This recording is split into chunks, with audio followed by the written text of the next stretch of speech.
Hi, thanks for joining me. So I'm just going to talk about the two testimonies that happened recently.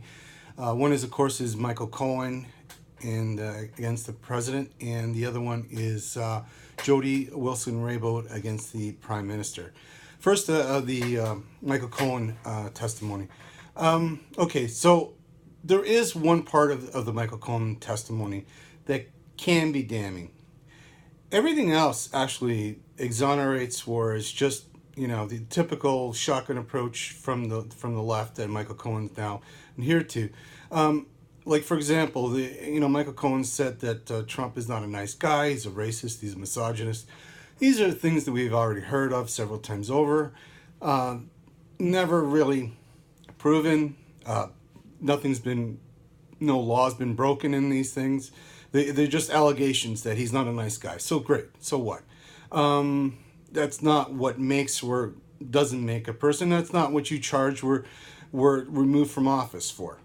The one thing that is super important is the collusion.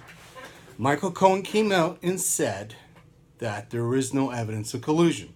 So a case that's been going on for 2 years has been costing a heck of a lot of money, has been wasting a lot of people's time, and is basically just dissolved into really a witch hunt, is now I get more evidence to close it and get on with it. All right? There's no evidence of collusion. How in the world is this still going on? Now, the final point about the Michael Cohen, that he may have a little bit of a reason for doing the testimony, and there may be something against the president, and that is the campaign expenditures in the hush money that he's paid out to Daniels and others, where the money actually came from. There might be some campaign laws broken there, so that's something that can be investigated. I think it's already been investigated and proved to be wrong, but if that's the one one kernel of truth in Michael Cohen's testimony, then go ahead and pursue it. That's fine. If Trump has done something wrong, he's done something wrong, and he should pay the price. Until then, just stop this nonsense, because all it is an attack because you don't like the president. That's all it is. So move on.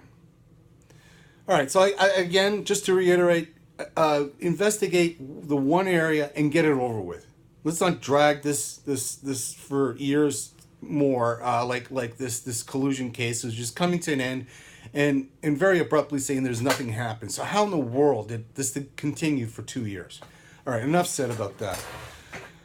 The other case, the other testimony was, of course, Jody Wilson Raybould, and this to me is completely damning against the prime minister. First off, it is very apparent that the prime minister and his office, and that includes Gerald Butts, has been very persistent and very, very straightforward with the message that he wanted the charges, the criminal charges against SNC Lavalin dropped.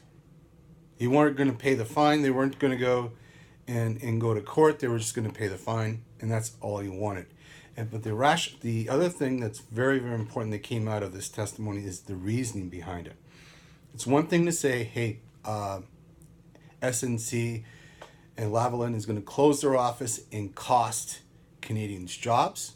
Okay, that's a legitimate concern, and that should be, of course, weighed in. But the more damning part of this was the fact that Trudeau was referring to an election. He said this is going to be damning to the Liberal Party. This part also condemns the Prime Minister.